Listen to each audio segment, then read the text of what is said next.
Алматы облысында сұмдық жағдай. 26 жастағы Айша Хамид атты қыз бала жоғалып кеткен еді. 2 ай бойы іздеуде болған Айша Хамидтің денесі Алматы маңындағы саяжайдан табылды. Алматы облысы Қырабалтай ауылындағы Айшаның отбасы қазір қара жамылып отыр. Осыдан 2 ай бойы Айша Хамид құрбысының туған күніне барамын деп кетіп, із-түзсіз жоғалған еді. Кейін әпкесіне жігіт алып қашып кетті деген хабарлама жолдайды. Содан кейін хабар-ошарсыз кеткен. 19 жастағы бала екен.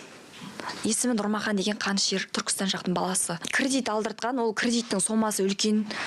2 миллион асу керек. Біздің білуіміз бойынша қайтармайым дегеннен кейін Айша айтқан, ата-анама айтам, және де полицияға мен арызданам деген, айтам деген.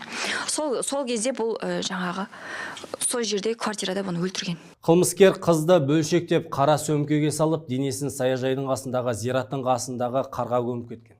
Полицейлер бірнешеуі жан-жақтан әупірімдеп жүріп, сыртқа әрең дегенде шығарып алыпты.